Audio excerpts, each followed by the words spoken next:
पहले तो मैं आपको ये बता दूं कि देखिए आईए सेट जो है ना, ये दिमाग कम लगाने वाला और प्रैक्टिस ज़्यादा करने वाला स्टैंडर्ड है। It's more of a mechanical based standard, सही है ना, जिसमें आपकी जितनी प्रैक्टिस होगी ना उतना बेहतर अंदाज में आप जो है एग्ज़ाम में इस टॉपिक को कॉप अप कर सकते हो।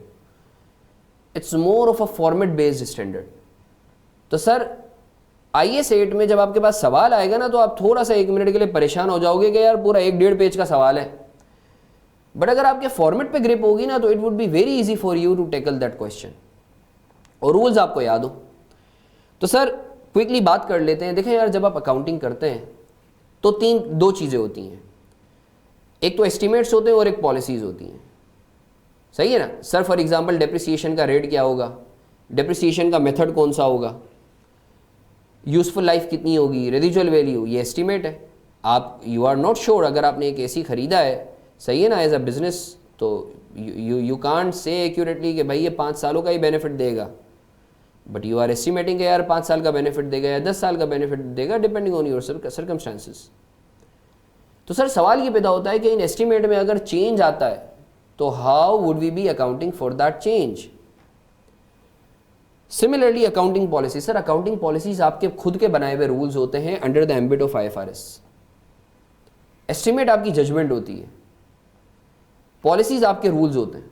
फॉर एग्जांपल आपने कॉस्ट मॉडल यूज करना है पीपीई के लिए या रिवैल्यूएशन मॉडल यूज करना है, ये आपका रूल है, आपकी मर्जी है। आपने इन्वेंट्री के लिए फीफो यूज करना है या वेरिड एवरेज यूज करना है, आपकी पॉलिसी है। ये कोई जजमेंट नहीं है या कोई आपने एस्टिमेट नहीं किया, या आपने इन्वेस्टमेंट प्रॉपर्टी के लिए कॉस्ट मॉडल यूज करना है या फेयर वैल्यू मॉडल यूज करना है, अगेन इट्स योर रूल।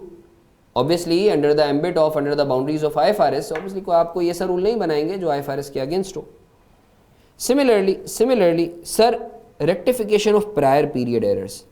अब आपको पता है सर इंसान गलती का पुतला है, खता का पुतला है। तो हो सकता है कि पिछले सालों में आपने कोई एक्सपेंस रिकॉर्ड ना करा हो, कोई इनकम रिकॉर्ड ना करी हो, या ओवर स्टेट कर दी हो इनकम या एक्सपेंस, या अंडर स्टेट कर दी हो। अब गलती अभी पता चली, तो सर अब आप उस गलती को, उस एरर को कैसे रेक्टिफाई करोगे, आपकी फाइनेंशियल्स पे क्या इम्पेक्ट आएगा। तो सर अगर तो एस्टिमेट में चेंज आता है या पॉलिसी में चेंज आता है या कोई एरर की रेक्टिफिकेशन करनी होती है, तो how you would be accounting for that change और रेक्टिफिकेशन। तो आइए सेट ये बताता है। देखो एक चीज समझो कि जब आप एस्टिमेट में चेंज की बात करते हैं या पॉलिसी में चेंज की बात करते हैं या गलतियों को सही करने की बात करते हैं, तो सर दो अहम बातें जो है ना, you need to focus on.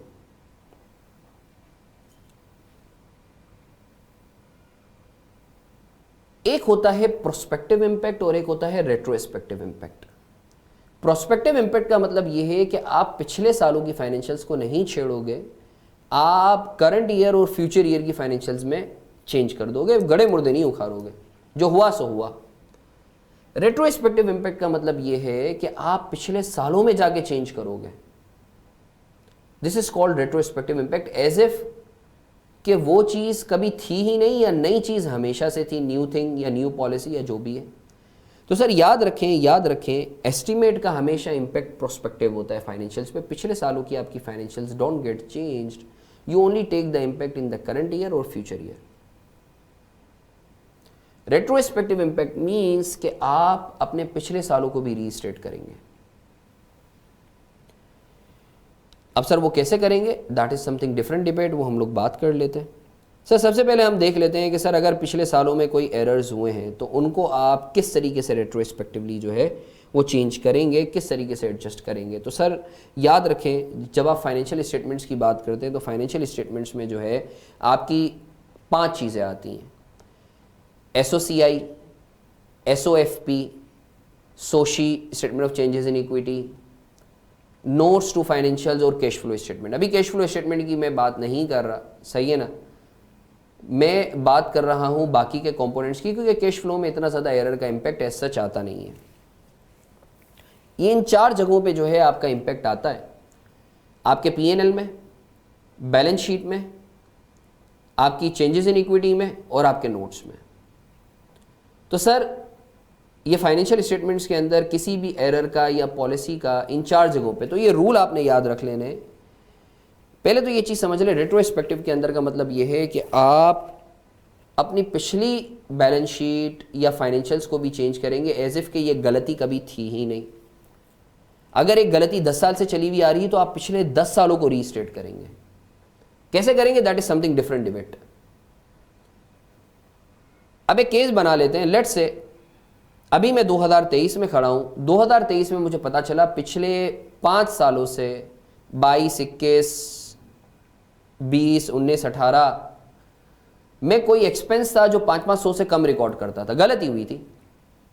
अब सर इस साल मुझे सही करनी है, तो स्टैंडर्ड बोलता है कि देखो अगर तुम 2023 में खड़े हो ना, तो अपना 2022 का जो पीएनएल है ना, वो तो कंपेरेटिव है, उसको पीएनएल को ही तुम रिवाइज कर दो।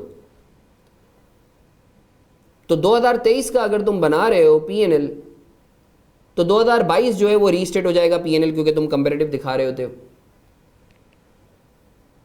और उससे पहले वाली जितनी 4 सालों में गलतियां हैं उसको तुम ओपनिंग रिटेन अर्निंग से एडजस्ट कर दो, 2022 की जो ओपनिंग रिटेन अर्निंग है। अच्छा सर अगर ये 4 की जगह 10 साल होते तो ओपनिंग रिटेन अर्निंग से पिछले साल की तुमने पीएनएल को रीस्टेट करना है। बाकी जो उससे पहले वाली, पिछले साल से पहले वाली जितनी गलतियां हैं वो तुम ओपनिंग रिटेन अर्निंग जो पिछले साल की उससे एडजस्ट कर देना। क्लियर है आपको?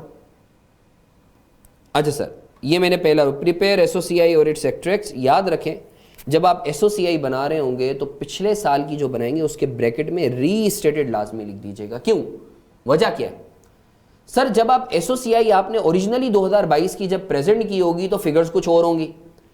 अब जब आप एज अ कंपेरेटिव पिछले साल की, एज अ कंपेरेटिव ऑफ 2023 आप 2022 की शो करोगे और फिगर्स डिफरेंट होंगी, तो यूजर वुड गेट कंफ्यूज कि अरे भाई 2022 का जो था प्रॉफिट कुछ और था जब 2022 शो हुई थी, अभी जब एज अ कंपेरेटिव शो हो रहा है तो कुछ और आ रहा है।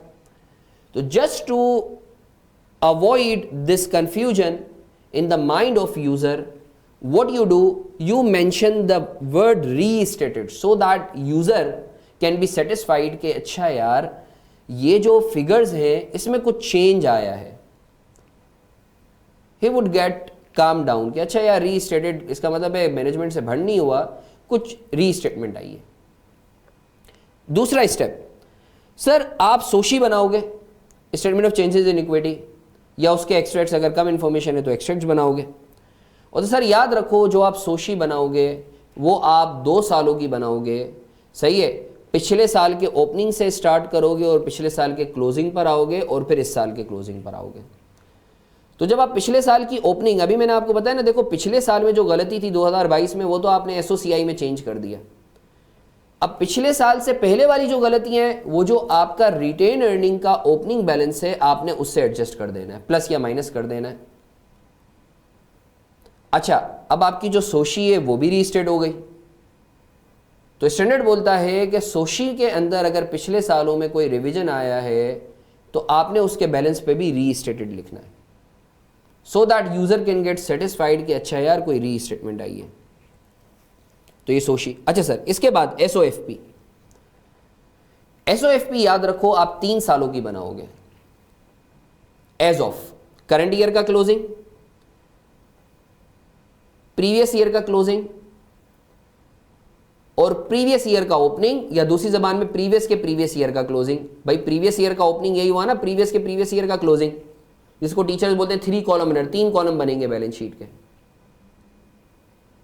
वो इसीलिए बनेंगे क्योंकि आप क्या करते हो, आप जो पिछले साल के अलावा जो भी एडजस्टमेंट होते हो वो तो ओपनिंग के अंदर हिट कर रहे होते हो ना, तो इसलिए आपको तीसरा कॉलम बनाना पड़ता है।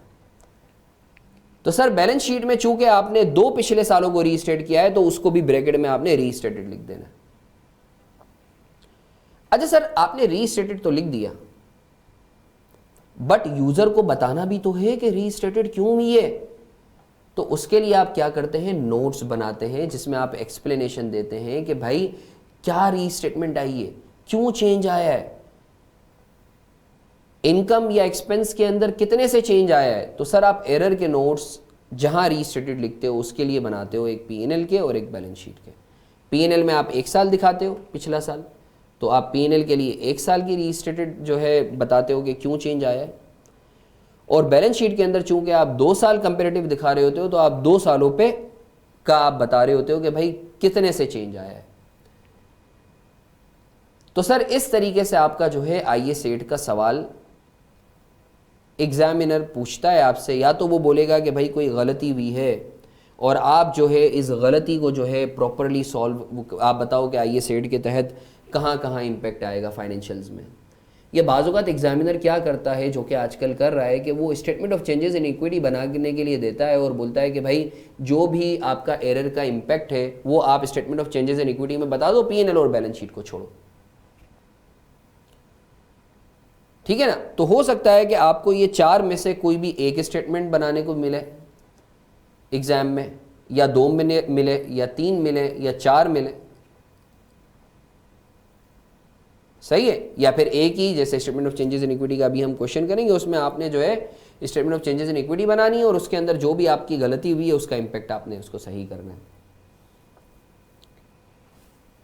ठीक है सर, आई होप। अच्छा सर, इसके कुछ बच्चों का मेरे पास मैसेज आ रहा है कि सर जो है क्या कहते हैं, हमें इसके रिकॉर्डेड लेक्चर जो है अगर हम आईए सेट को डिटेल में देखना चाहें तो भाई मैंने आपको पहले ही बोला है कि मैंने अभी फ़िलहाल अपना जो पोर्टल पे मेरे प्रीमियम क्वालिटी लेक्चर्स हैं वो मैंने फ़िलहाल जो है वो जो है क्या कहते हैं एज़ अ गिफ्ट या एज़ अ सदका आप कह लें कि बच्चों के लिए, ताकि बच्चों की जो है वो एक फ़ायदा हो बच्चों के लिए, सही है। तो वो मैंने जो है पब्लिक किए हुए फ्री ऑफ कॉस्ट, तो आप मुझसे ले सकते हो एक्सेस, कोई भी टॉपिक हो तो उसमें सारे टॉपिक्स ऑलमोस्ट कवर्ड है, सही है। So you can have a look at that if you want to deep dive in that respective topic. तो सर आगे बढ़ते हैं। सर ये इलस्ट्रेशन मैंने करवाई हुई है सारी, तो वो आप डिटेल लेक्चर में देख सकते हो, अभी चूँकि रिविज़न करवाना है तो। अच्छा सर, अब बात करते हैं accounting treatment of change in policy. Sir error के हवाले से तो आपने बता दिया कि आप 4 स्टेप्स के अंदर जो है फाइनेंशियल स्टेटमेंट्स को चेंज करोगे। अब सर आप चेंज इन अकाउंटिंग पॉलिसी अगर होती है तो उसके अंदर आप क्या करोगे? सर पहला तो सवाल ये है कि सर अकाउंटिंग पॉलिसी क्या चेंज भी हो सकती है? ये एमसीक्यू के लिए बहुत इंपॉर्टेंट है और थ्योरी के लिए इंपॉर्टेंट है, ये चीज़ बहुत गौर से सुनना। सर याद रखो, by default accounting policy change नहीं हो सकती, सही है ना। कंसिस्टेंसी कॉन्सेप्ट के अगेंस्ट है। Consistency concept states once any policy और model has been adopted you can never change it unless the law requires to do so. अगर लॉ बोलता है कॉस्ट मॉडल खत्म, फेयर वैल्यू मॉडल पे आओ, then you have got no option but to opt for the fair value model,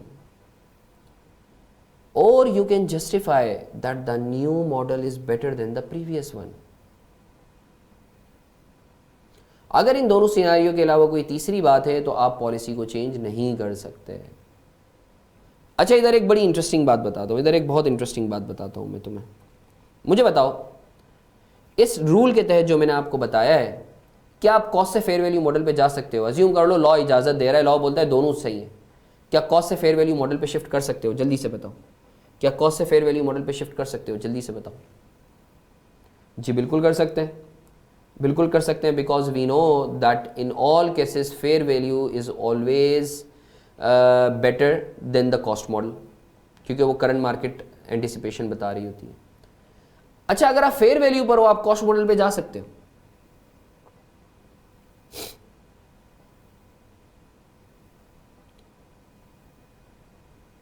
आप fair value से cost model पे जा सकते हो? नहीं सर, फेयर वैल्यू से कॉस्ट मॉडल पे आप नहीं जा सकते। क्यों? क्योंकि आप ये जस्टिफाई नहीं कर सकते कि भाई cost model fair value model से बेहतर है।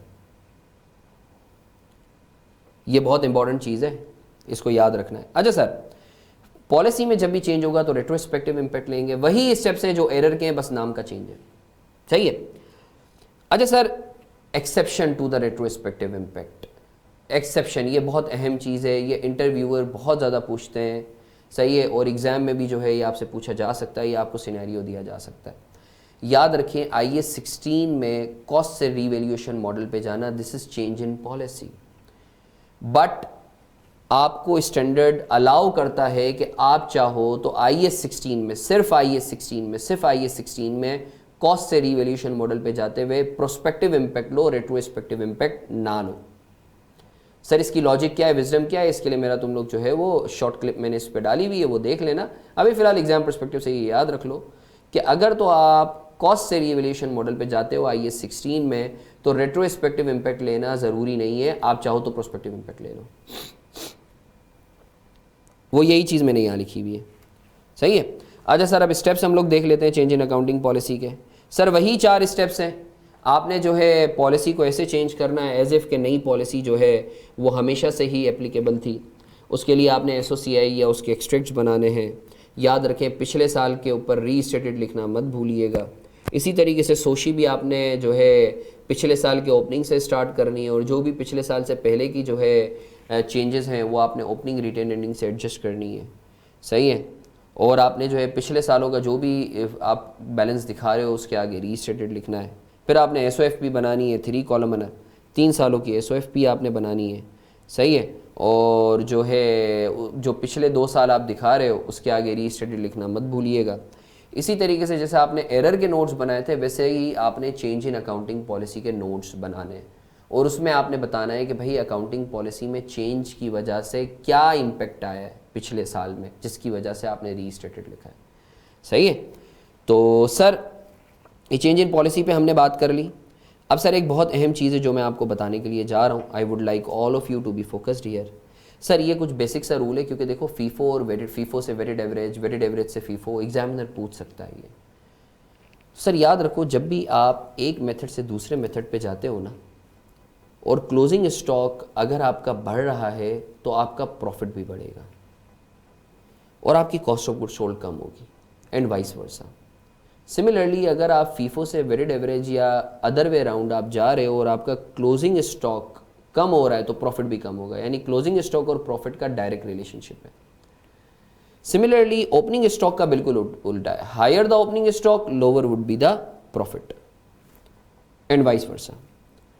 तो सर ये हम लोगों ने चेंज इन अकाउंटिंग पॉलिसी पे बात की। इस पे मैं फिर से रिकैप कर दूं कि सर अगर किसी को डिटेल में जो है इसका लेक्चर देखना है तो मुझे मैसेज कर दें। I am gonna share the detailed lecture on IAS 8। अभी तो मैं सिर्फ रिवीजन के पर्सपेक्टिव से जो है और क्वेश्चन करवाना है, तो इसलिए मैं आपको जो है क्विकली रिकैप दे रहा हूँ।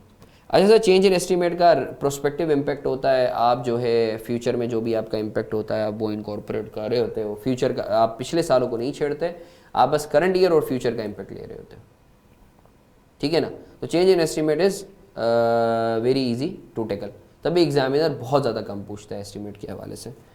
अच्छा सर, तो हम लोगों ने जो है अल्लाह का शुक्र है we are done with the revision of IAS 8 as well. अब सर एक कॉम्प्रिहेंसिव क्वेश्चन हम लोग कर लेते हैं। IAS 8